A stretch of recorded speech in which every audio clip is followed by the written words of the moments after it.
प्रिय छात्रों, good morning. We are live now.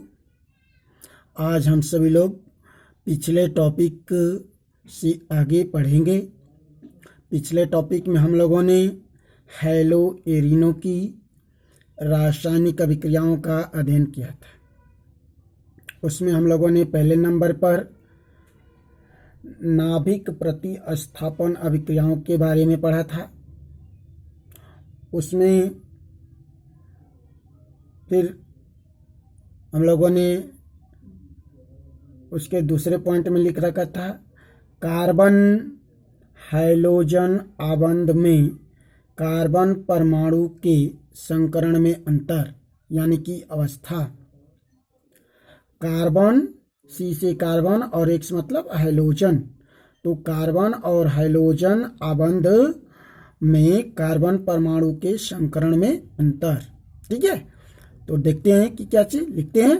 देख कर लिखिए, हैलो एरिन में कार्बन हाइड्रोजन आबंध का कार्बन परमाणु sp2 संकरित होता है, जबकि हैलो एल्केनों में कार्बन हाइड्रोजन आबंध का कार्बन परमाणु sp3 संकरित होता है। यानी बात समझ में आई क्या? यानी यहाँ पे संरचना में देखते हैं हम लोग। यहाँ पे देखिए, यह बेंजीन रिंग बना हुआ है। बेंजीन रिंग के साथ में यह X यानी हाइड्रोजन परमाणु जुड़ा हुआ है। तो यहाँ पे जो कार्बन है, उस कार्बन की संकरण की अवस्था क्या होगी? तो sp2 संकरित होगी, यानी कि एक s ऑर्बिटल और 2 p ऑर्बिटल मिलकर के इसका निर्माण करेंगे। जबकि दूसरी संरचना में देखते हैं, कार्बन जो है उसकी संरचना क्या है? sp3 संकरित की है, यानी कि s का एक ऑर्बिटल और p के 3 ऑर्बिटल मिलकर के परस्पर 4 नए ऑर्बिटलों का निर्माण करेंगे। अभी बात समझ में क्या? यानी यह कार्बन परमाणु जो है वह कैसा है? तो sp3 संकरित है। जबकि पहली संरचना में कार्बन परमाणु जो है, जो X परमाणु से जुड़ा हुआ है, वह कैसा है?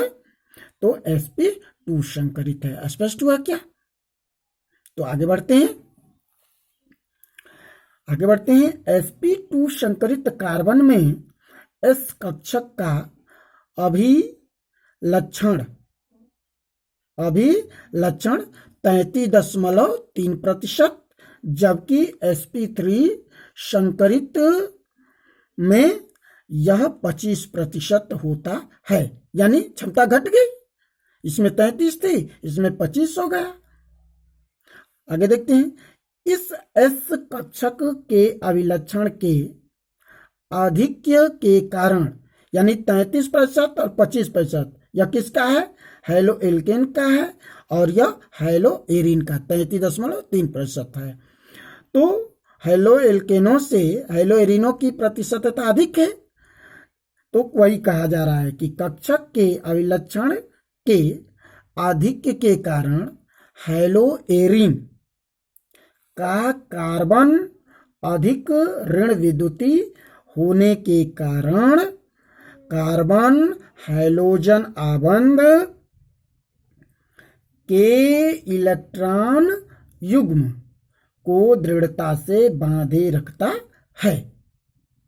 चूंकि हैलो एरिनों की आबंध लंबाई कम होती है, जिस कारण ये कुछ कम क्रियाशील होते हैं।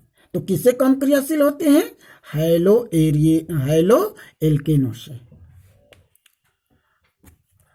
तो यह पहला टॉपिक पूरा हुआ। क्या चीज? नाभिक प्रतिस्थापन अभिक्रिया। दूसरा टॉपिक लिखते हैं, इलेक्ट्रॉन प्रतिस्थापन अभिक्रिया। हेडिंग हो जाएगी दूसरी, इलेक्ट्रॉन रागी प्रतिस्थापन अभिक्रियाएं या इलेक्ट्रॉन प्रतिस्थापन अभिक्रियाएं। डैश दे करके लिखेंगे हैलोएरिन बेंजीन की तरह सामान्य इलेक्ट्रॉन रागी प्रतिस्थापन अभिक्रियाएं जैसे हैलोजनन, नाइट्रीकरण, यह नाइट्रोकरण लिखा है, नाइट्रीकरण, सल्फोनेशन तथा फ्रीडल क्राफ्ट अभिक्रियाएं देती हैं। ठीक है, तो उसमें पहला लिखते हैं कौन सी, हैलोजनन। हैलोजनन में लिखेंगे, हैलोजनन को ही हैलोजनीकरण भी कहते हैं। तो डैश दे करके लिखिए, ये हैलोजन वाहक Fe यानी आयरन, FeCl3 फेरिक क्लोराइड और FeBr3 यानी कि आयरन ब्रोमाइड की उपस्थिति में हैलोजन यानी Cl2 और Br2 के साथ हैलोजनीकरण अभिक्रिया देते हैं। बात समझ में आई क्या? क्या देते हैं? हैलोजनीकरण की अभिक्रिया देते हैं। स्पष्ट हुआ? अब इसमें समीकरण देख लेते हैं। समीकरण लिख लेंगे। ये जैसे मान लीजिए ये हमारा क्या बना, बेंजीन रिंग बन रहा है, यह बेंजीन रिंग हो गया। बेंजीन रिंग हो गया तो यहां पे हम मान लेते हैं कि Cl हमारा जुड़ा हुआ है प्लस Cl2। तो यह किसकी उपस्थिति में, FeCl3 की उपस्थिति में। इसको फिर से लिखते हैं,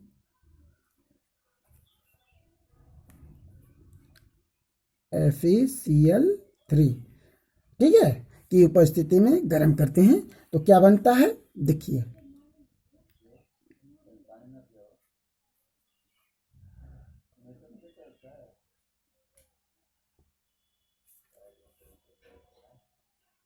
ये संरचनाएं बन गई बेंजीन की। अब इसमें Cl और यहाँ पे Cl मान लेते हैं, जुड़ गया। तो अब ये सब जुड़े तो जुड़ने के कारण दो संरचनाएं बनेंगी, देख लेते हैं। यह एक Cl की यहाँ पे ये बन रही है,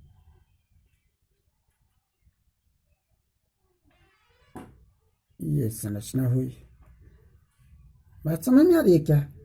अब यहाँ पे एक क्लोरीन और एक क्लोरीन यहाँ पे जोड़ लेते हैं। बात समझ में आ रही है क्या? देख लीजिए।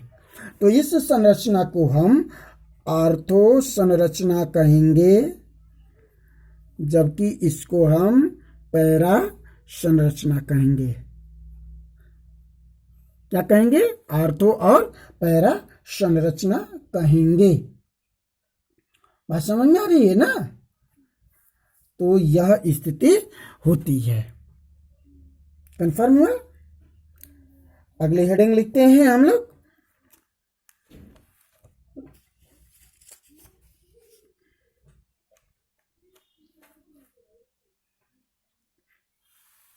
अगली हेडिंग होगी हम लोगों की नाइट्रीकरण। क्या चीज? नाइट्रीकरण लिखते हैं आगे हम लोग।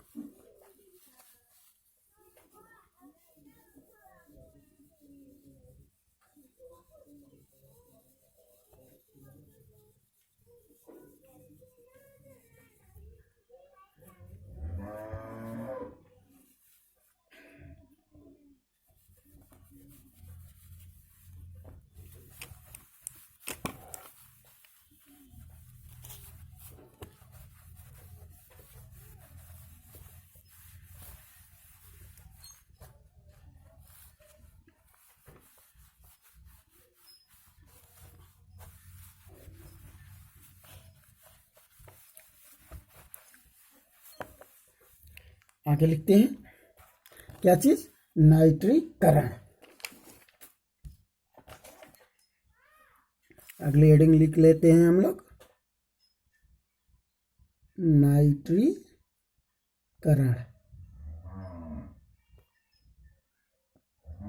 नाइट्रीकरण में लिखते हैं जब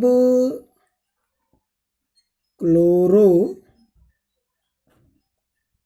बेंजीन, क्या चीज, जब क्लोरो बेंजीन को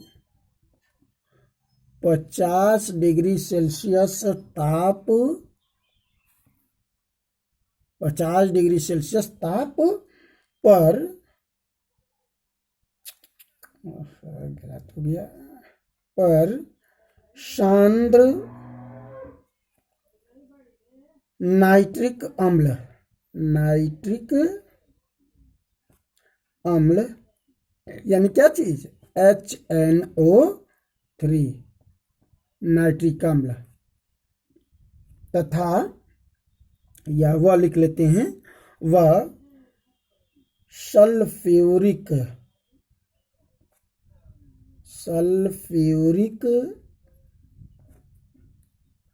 अम्ल H2SO4 ना के मिश्रण के साथ नाइट्रीकृत, क्या चीज, नाइट्रीकृत किया जाता है तो आर्थो व पैरा क्लोरो नाइट्रोबेंजीन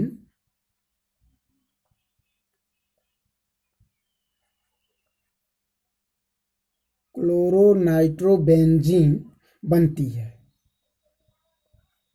आई बात समझ में, क्या है, बनती है। संरचना देख लेते हैं।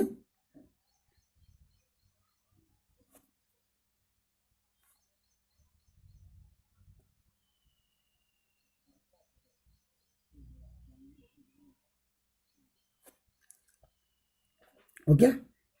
अब यहां पे ये क्लोरीन जुड़ा हुआ है, किसकी उपस्थिति में भाई, अभी हम लोगों ने लिखा HNO3 और सांद्र H2SO4 नाइट्रिक अम्ल और सल्फ्यूरिक अम्ल की उपस्थिति में, तो क्या बनता है,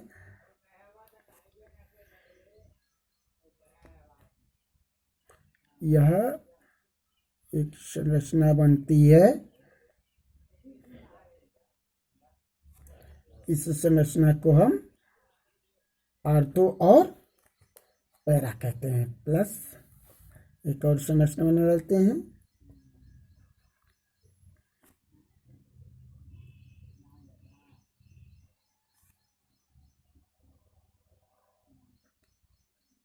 यह हुआ और यहाँ पे NO2 समूह जोड़ लेते हैं। अब देख लेते हैं भाई, यह तो क्या है, यह आर्थो संरचना है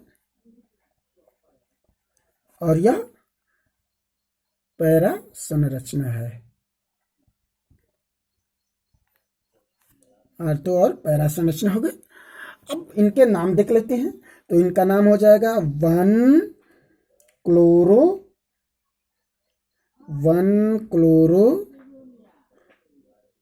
2-नाइट्रो बेंजीन, जबकि इसका नाम क्या हो जाएगा, 1-क्लोरो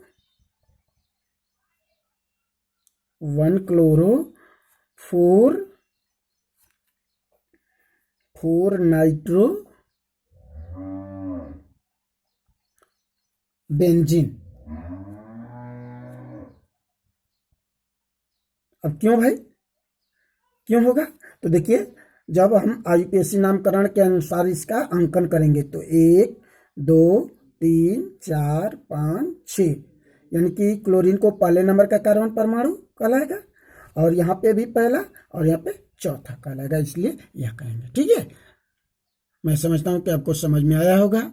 अगर कोई दिक्कत होगी तो आप अपनी मल्टीमीडिया के माध्यम से संपर्क करके अपनी समस्या का निदान करेंगे।